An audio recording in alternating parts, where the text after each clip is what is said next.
ನಮಸ್ಕಾರ, ಸುದ್ದಿ ದಿನಕ್ಕೆ ಸ್ವಾಗತ. ನಾನು ರಾಹುಲ್ ದಯಾನ್. ಪ್ರಮುಖ ಸುದ್ದಿಗಳನ್ನ ನೋಡೋಕ್ಕೂ ಮುಂಚೆ ಈ ಕ್ಷಣದ ಹೆಡ್ಲೈನ್ಸ್.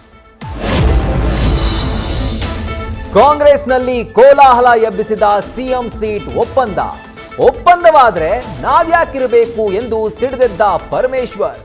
ಯಾವ ಅಗ್ರಿಮೆಂಟ್ ಇಲ್ಲ ಎಂದು ಸಿಎಂ ಹೇಳ್ತಾ ಇದ್ದಂತೆ ಡಿಕೆಶಿ ಸೈಲೆಂಟ್.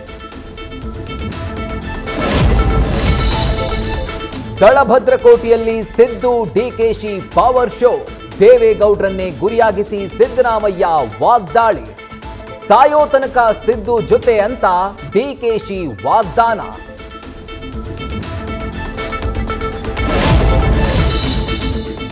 ಬಿಜೆಪಿಯೊಳಗಿನ ಬಣಬಡಿದಾಟಕ್ಕೆ ತಾತ್ಕಾಲಿಕ ವಿರಾಮ. ವಿಜೇಂದ್ರ ನೇತೃತ್ವದಡಿ ಯಾದಗಿರಿ ರಾಯಚೂರಲ್ಲಿ ಕೇಸರಿ ಪಡೆ ಪಾದಯಾತ್ರೆ. ಇದು ಬಿಜೆಪಿಯ ಹೊಸ ನಾಟಕ ಅಂತ ಸಿಎಂ ಟಾಂಗ್.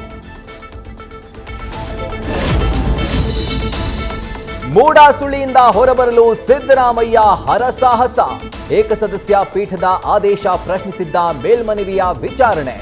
ಪ್ರತಿವಾದಿಗಳಿಗೆ ನೋಟಿಸ್ ಕೊಟ್ಟು ಜನವರಿ 25ಕ್ಕೆ ವಿಚಾರಣೆ ಮುಂದೂಡಿಕೆ.